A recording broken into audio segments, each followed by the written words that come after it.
할렐루야, 좋은 아침입니다. 오늘은 4월 20일 화요일입니다. 오늘은 또 어디에 나와 있나 여러분들 혹시 뒤에 배경을 보시면서 궁금해 하실 것 같은데요.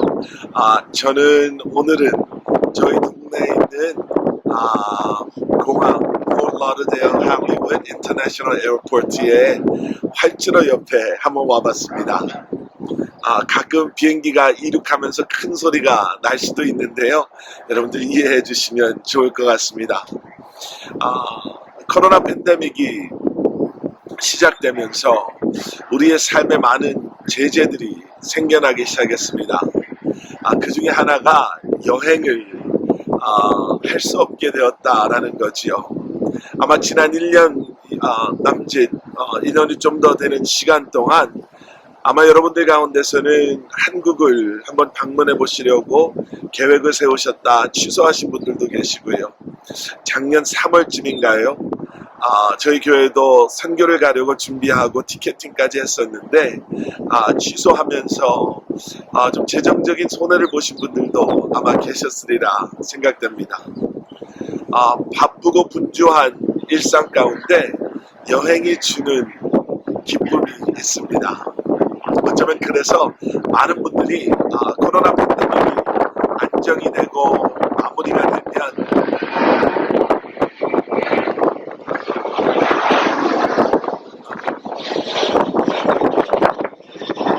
가장 먼저 하고 싶은 것 중에 하나를 여행으로 많은 분들이 꼽는다고 합니다. 여러분, 성경은 우리에게요, 이 땅을 살아가는 우리에게 이 땅에서의 우리의 삶은 영원한 하나님의 나라, 우리의 본향을 향해 나아가고 있는 여정, 나그네와 같은 삶이다 라고 말씀하고 계십니다. 이 땅에서의 텐트와 같은 그러한 삶. 그래서 여러분, 오늘도 하나님의 나라를 바라보시며 하나님의 나라의 소망을 두시고 기억하시고 주님 앞에 더 가까이, 그리고 이 땅의 모든 것, 그것이 힘들고 어렵고 너무나도 소중하고 또 우리가 오래 간직하고 싶은 것이라 할지라도, 세상의 그 어떠한 귀한 것이라 할지라도 세상에 속한 것에 연연하지 아니하고, 그리고 이러한 힘든 시간 역시도 반드시 끝날 날이 있음을 기억하고 영원히 주님과 함께할 그날을 소망하며 이겨내시고 견뎌내시고 승리하시며 오늘 하루도 살아가시는 여러분들 되시기를 기도하겠습니다. 오늘 우리에게 주시는 하나님의 말씀은 출애굽기 7장 14절부터 25절까지 말씀입니다.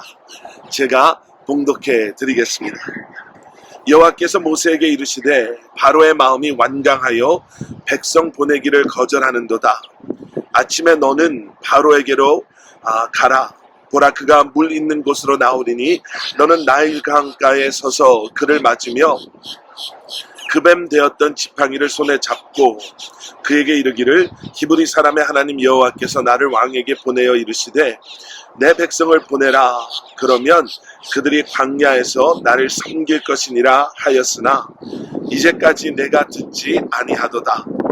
여호와가 이같이 이르노니 내가 이로 말미암아 나를 여호와인 줄 알리라. 볼지어다 내가 내 손에 지팡이로 나일강을 치면 그것이 피로 변하고 나일강의 고기가 죽고 그 물에서는 악취가 나리니 애굽 사람들이 그 강물 마시기를 싫어하리라 하라. 여호와께서 또 모세에게 이르시되 아론에게 명령하기를 내 지팡이를 잡고 내 팔을 애굽의 물들과 강들과 운하와 못과 모든 호수 위에 내밀라 하라.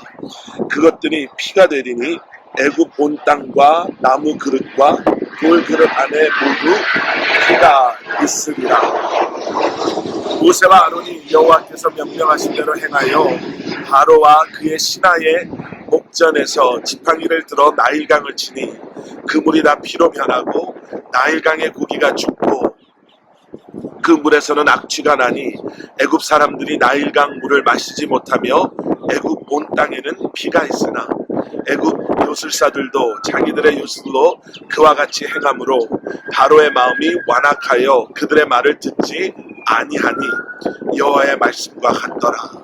바로가 돌이켜 궁으로 들어가고 그 일에 관심을 가지지도 아니하였고 애굽 사람들은 나일강 물을 마실 수 없으므로 나일강가를 두루 파서 마실 물을 구하였더라. 여호와께서 나일강을 치신 후 이레가 지나니라. 아멘. 아멘. 자, 드디어 하나님께서 말씀하신 10가지 재앙이 시작됩니다. 10가지 재앙은요, 바로 왕뿐만 아니라 애굽에 살고 있던 모든 사람들의 삶을 정말 힘들고 피곤하게 했습니다. 그런데 여러분, 우리가 기억해야 될 것이 몇 가지가 있습니다. 첫 번째는요, 어제 우리가 본문으로 읽었지만 우리가 함께 좀 자세히 보지 못했던 마지막 뒤에 뒷부분에 나오는 출애굽기 7장 8절 이하의 말씀에서 우리는 찾아볼 수 있습니다. 10가지 재앙이 시작되기 전에 하나님께서는 모세와 아론을 통해 이적을 보이시죠. 10가지 재앙에 비하면 좀 간단한 이적이었지만 지팡이가 뱀으로, 그리고 그 뱀이 다시 지팡이로 변하는, 그리고 바로의 신하가 그 이적을 흉내내려고 했을 때 모세의 지팡이, 하나님께서 변화시킨 그 뱀이 바로의 신하의 그 지팡이 뱀을 먹어버리는 사건을 하나님께서는 보여주셨습니다. 어떻게 보면 그것은 바로에게 향한 하나님의 마지막 경고, 기회였지요. 하나님은 이 10가지 재앙을 마치 악독한 어떠한 그러한 사람의 모습으로 즐기고 계시지 않았음을 우리는 계속되어지는 이러한 하나님의 기회, 워닝, 하나님의 경고를 통해서 알게 됩니다. 하나님은 애굽 사람들을 싫어하셔서 미워하셔서 그들이 고통받는 것을 즐기시는 하나님이 아니었다라는 거지요. 하나님의 백성을 출애굽시키시기 위해서 바로에게 하나님의 종을 보내셨지만 하나님께서는 이 10가지 재앙이 시작되기 전까지 끊임없이 여러 모습을 통해서 하나님의 신실하심을, 그리고 그 은혜의 기회를 바로 왕에게도 애굽에게도 허락하시는 하나님이심을 우리는 기억해야 됩니다. 그리고 두 번째 우리가 기억해야 될 것은요, 오늘 본문 앞부분 14절 이하에서 우리는 보게 됩니다. 하나님께서 10가지 재앙을 시작하기 앞서서 다시 한번 모세와 아론을 부르십니다. 그리고 하나님께서는 모세와 아론에게 지금 이 10가지 재앙을 내리시는 이유를 너무나도 분명하고 확실하게 오늘 말씀 17절에서 이렇게 설명하고 계십니다. 여호와가 이같이 이르노니 내가 이로 말미암아 나를 여호와인 줄 알리라. 여러분, 10가지 재앙이 왜 필요했을까?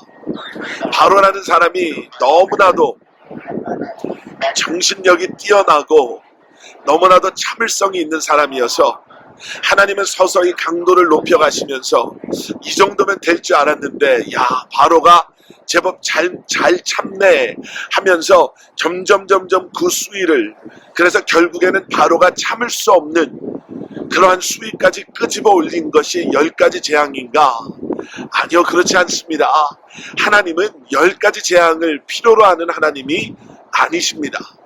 아니요, 재앙이 없이도, 모세나 아론의 그러한 메신저의 역할 없이도 하나님은 하나님의 말씀으로 출애굽이라는 이 놀라운 역사를 완성하실 수 있는, 아니면 오히려 더 분명하게, 빠르게, 확실하게 완성하실 수 있는 하나님이십니다.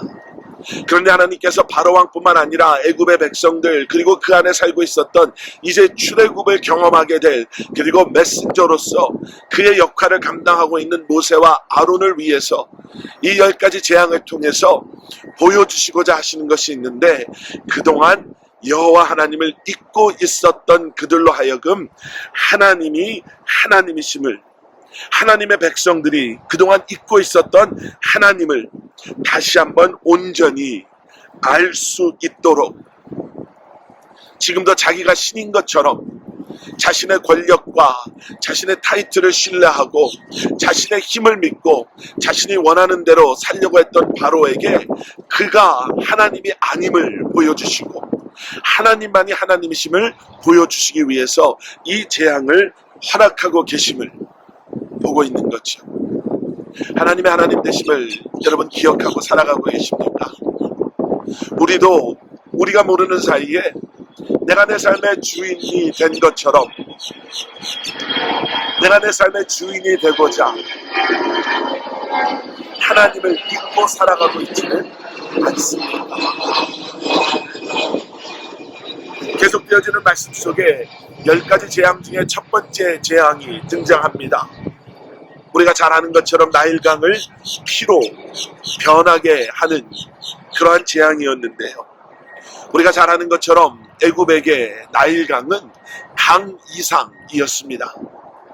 그들의 그 식수, 물의 공급, 저가 나일강이었고요. 어쩌면 그들에게는 경제, 심지어는 종교, 그들의 삶의 중심이 바로 이 나일강이었습니다. 그런데 하나님께서는 이 첫 번째 재앙을 통해서 그들이 그렇게 의지했던 그들의 생명의 삶의 중심, 근원이라고 생각했던 나일강이 이렇게 피로 변하고 냄새나는, 그래서 마실 수도 사용할 수도 없는 물로 되게 하셔서 그들의 세상을 의지하고 나일강을 의지하고 살아가는 그러한 모습이 얼마나 어리석은가를 보여주고 계십니다. 재미있는 건 무엇이냐면요, 애굽의 요술사들이 물을 피로 변하며 이건 아무나 할 수 있는 것이다 라고 이야기하죠. 사실 애굽의 요술사들이 하나님의 능력에 대적하려고 했다면, 하나님께서 그 물을 피로 변화시키셨다면 그들은 다시 그 피를 물로 변화시키므로 걱정하지 마십시오, 마실 물 가지고 염려하지 않아도 됩니다 라고 진정한 능력을 보여줄 수 있었어야 했을 것입니다. 그들은 그들의 요술, 눈가림, 그러한 인간의 그러한 묘수, 꼼수, 이런 것으로요, 마치 자신이 하나님인 것처럼, 하나님과 동등한 위치에 있는 것처럼 행세하려 했습니다. 바로왕도 마찬가지지요. 어떻게 된 것인지 모르겠지만 자신에게 궁에 비축하고 있었던 마실 물이 있었기 때문에 그는 이것이 마치 자기의 문제가 아닌 것처럼, 자기는 이 문제 위에 있었던 것처럼 그렇게 행동하기 시작합니다. 그렇지만 그 물은 결국에는 떨어질 물이고요, 요술사들의 그러한 술수는, 눈속임은 결국에는 그 본전을, 밑바닥을 보여줄 수밖에 없음을 우리는 기억해야 됩니다. 근본적인 문제가 해결되지 않으면, 죽음과 생명의 근본적인 문제의 해결이 없으면 살고 있는 것 같지만, 우리가 그 위에 있는 것 같지만, 과학이, 의학이 더 이런 것을 뛰어넘고 있는 것처럼 보이지만 결국에 해결되지 않은 그 죽음, 삶의 문제로 말미암아 우리는 우리가 아무것도 할 수 없음을 깨달고 인정할 수밖에 없는 때가 반드시 오게 될 것입니다. 생명의 진리를, 생명의 주관자 되시는 예수 그리스도를 알고 계십니까? 그 생명이 주님 안에 있음을 고백하며 살아가고 계십니까? 여러분, 새롭게 시작한 이번 한 주간, 이 하루도 여러분, 우리의 생명이 주님 안에 있음을 기억하시고, 우리의 삶의 목적이 주님 안에 있음을 기억하시고, 다시 한번 하나님 나라의 소망을 두고 십자가를 붙잡고 그 안에 우리에게 허락하시는 진정한 생명, 삶, 그리고 그 삶의 목적을 기억하시며 이 한날도 살아가시는 저와 여러분들 되시기를 주님의 이름으로 간절히 축원합니다. 우리 함께 기도하시겠습니다. 사랑의 아버지 하나님, 감사합니다. 주님을 잊고 있지는 않았습니까? 그리고 주님을 기억하고 살아간다는 우리의 삶의 모습은 과연 정말 주님이 원하시는 삶의 모습입니까? 다시 한번 주님을 바라보며 예수 그리스도의 십자가를 붙잡고 하나님 나라 영원한 생명이 주님 안에 있음을 기억하고 이 한날도 살아갈 수 있는, 세상의 그 어떠한 것도 주인 삼지 아니하고 목적 삼지 아니하고 천국의 소망을 가지고 이 한날도 살아가는 저희 한 사람 한 사람 되게 하여 주시옵소서. 감사드리오며 이 모든 말씀 예수 그리스도 이름 받들어 간절히 기도드렸사옵나이다. 아멘.